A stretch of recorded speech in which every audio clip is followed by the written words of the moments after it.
عزیز کو موبائل لے کر دیا گیا، عزیز کے موبائل میں پیسے ڈالے گئے، پیکج کیے گئے، تو پھر عزیز نے تو کہنا ہی تھا کہ میرے چچا جیسا چچا دنیا میں کوئی ہے ہی نہیں۔ دوسری طرف وہ ماں جس کے دل میں ہر ٹائم یہ دھڑکا ہوتا تھا کہ عزیز بیٹا میں نے پیدا کیا اور پیار اپنے چچا اور چچی سے کرتا ہے، مجھے تو گھاس بھی نہیں ڈالتا، یہ اندر اندر اس کے چلتا رہتا تھا، جس کا اظہار وہ کبھی کبھار ڈھکے چھپے لفظوں میں کرتی تو تھی، لیکن اس کا اثر اس کے بیٹے پر کوئی نہیں پڑتا تھا۔ عزیز کی عمر اس ٹائم 20 ایئرز ہو گئی، یعنی کہ 20 سال کا جوان لڑکا۔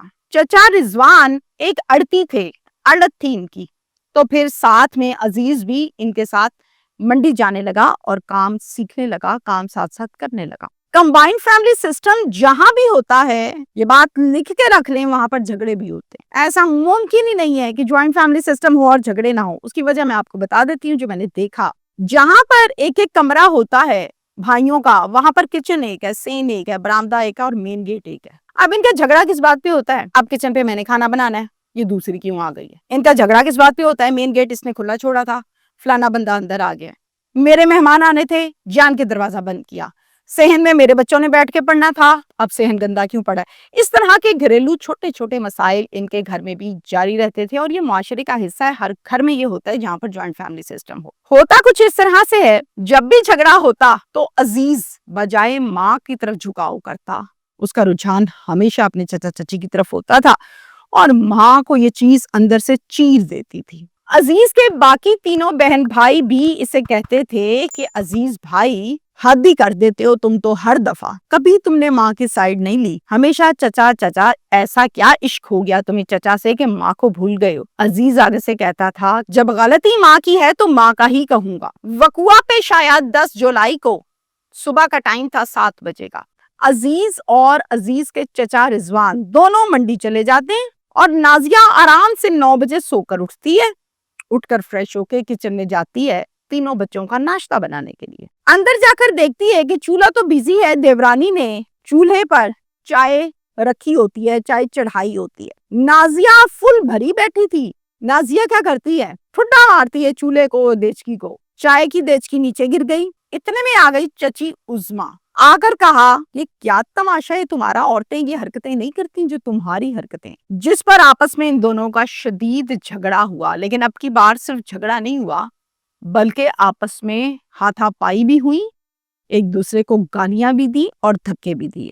عظما کچن سے باہر آ کے اپنے شوہر کو کال کرتی ہے، کہتی ہے کہ آج تو نازیہ نے انتہا کر دی ہے، برتنوں کو ٹھڈے مار رہی ہے اور مجھے دھکے دے رہی ہے، گالیاں دے رہی ہے۔ اتنے میں رضوان پاس بیٹھے عزیز کو کہتے ہیں جاؤ یار اپنی ماں کو سنبھالو، یہ عورت کب باز آئے گی؟ بیٹے کو اور غصہ آتا ہے، عزیز گھر آتا ہے تو دیکھتا ہے کہ ماں صحن میں گلا پھاڑ پھاڑ کے اونچی اونچی گالیاں دے رہی ہے، جو کہ ایک عورت کو زیب نہیں دیتا۔ آگے ماں کو کہتا ہے ماں بس کر دو، خدا کا واسطہ ہے، تم تھکی نہیں لڑ لڑ کے، ساری زندگی کیا لڑتی رہو گی؟ جس پر ماں اور زور سے چیخنے لگتی ہے۔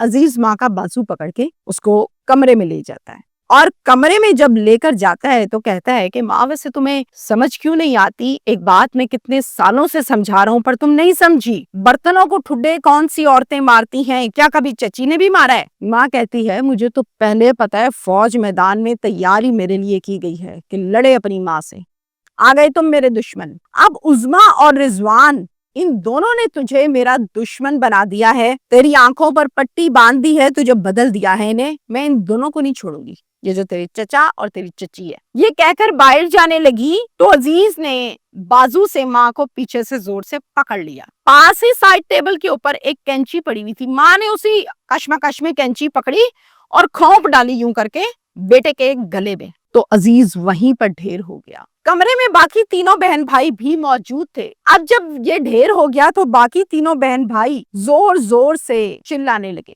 چیخیں مارنے لگے۔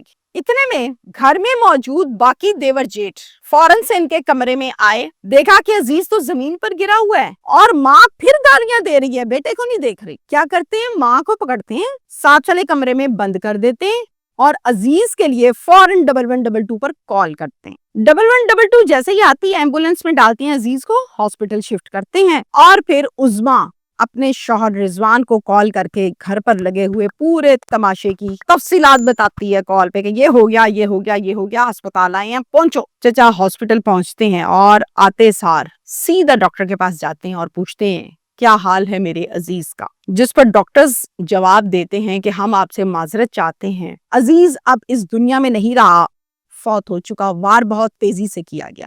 وہیں پر رضوان صاحب چچا 15 کی کال کرتے ہیں، وہاں کی چوکی کی پولیس آ کر MLC بنا کر تھانہ نیکاپورا میں اطلاع کرتی ہے۔ تھانہ نیکاپورا کی نفری موقع پر پہنچتی ہے، معلومات اکٹھا کرتی ہے ساری کی ساری چچا سے، اور تھانے میں آ کر چچا کی مدعیت میں 1302 کی FIR کا اندراج ہو جاتا ہے رضوان چچا۔ اب اس FIR میں صرف ایک ملزم نہیں 2 لکھے جاتے ہیں، والدہ نازیہ اور دوسرا ملزم اس پرچے کا ہے نعمان جو کہ 17 سال کا ہے اور وہ عزیز کا چھوٹا بھائی ہے۔ پولیس ریڈ کرتی ہے اور گھر سے ملزمہ نازیہ یعنی کہ ماں گرفتار کرتی ہے اور نعمان کو بھی گرفتار کر کے تھانے لے آتی ہے۔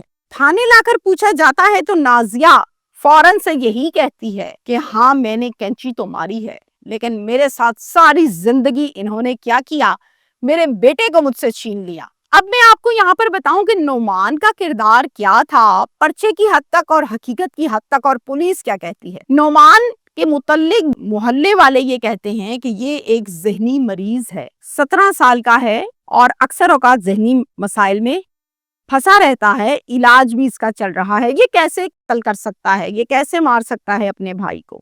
اب پولیس کی تفتیش بتائے گی کہ کیا یہ واقعی اس قتل میں انوالو ہے نہیں ہے، اس کا کردار ہے یا نہیں۔ DPO فیصل شہزاد کہتے ہیں چونکہ پرچے میں نعمان کا نام درج ہے اور پولیس کی اولین ذمہ داری یہ ہے کہ جو نامزد نام ہوتے ہیں پرچے میں ان کو گرفتار کرے اور پھر تفتیش کرے، اگر تفتیش میں وہ ملزم بے گناہ ہو جائے تو ہم اس کو بے گناہ کریں گے، اگر وہ گناہگار ثابت ہوگا تو ہم اس کا گناہگار لکھیں گے اور باقاعدہ اس کا جتنا کردار ہے اس کو سزا دلوانے میں اپنا پولیس پورا کردار ادا کرے گی۔ یہاں تک ہے ہمارا آج کا کیس۔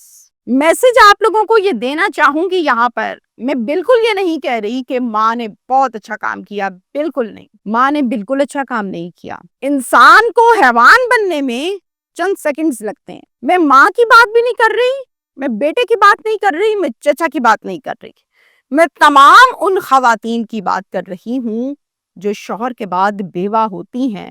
بیوہ کی زندگی کیا ہے یہ آپ تمام لوگ جانتے ہیں، اقرار نہ کریں تو ایک الگ بات ہے، لیکن جانتے سب ہیں کہ جب شوہر دنیا میں نہ رہے اور اسی کے گھر میں رہ کر بچے پالنے ہوں اور پیسے بھی نہ ہوں تو پھر وہ عورت کن کن مسائل سے گزرتی ہے، دن میں کتنی دفعہ ٹوٹتی ہے، بکھرتی ہے اور جڑتی ہے، یہ وہی عورت جانتی ہے۔ ان مسائل میں رہتے ہوئے آپ کے بیٹے کا رجحان جب سسرال کی طرف ہوتا ہے تو ماں کا سینہ دن میں 10 دفعہ چرتا ہے اور 10 دفعہ جوڑا بھی جاتا ہے۔ میں کہنا صرف اور صرف اتنا چاہوں گی کہ اگر بیٹے کا رجحان چچا چچی کی طرف ہو بھی گیا تھا تو یہ بھی کہہ کر اپنے دل کو سمجھایا جا سکتا تھا کہ چلو جوان ہے، چچا چچی نے پالا ہے، خرچہ کیا ہے اور پھر منڈی میں اپنے ساتھ سیٹ بھی کیا ہے، یہی ذمہ داری مجھے بھی تو پوری کرنی تھی، چلو چچا نے کرتی تو شاید صبر آ جاتا اور پھر کینچی نہ اس طرح سے گلے میں کھونپتی۔ ایسی کون سی out of the control situation create ہو گئی تھی کہ کینچی اٹھا کے مار دی اور بیٹا ہی مار ڈالا؟ یہ کیسی محبت تھی جس نے بیٹے کو حاصل کرتے کرتے اس کو مار ہی ڈالا؟ Thank you.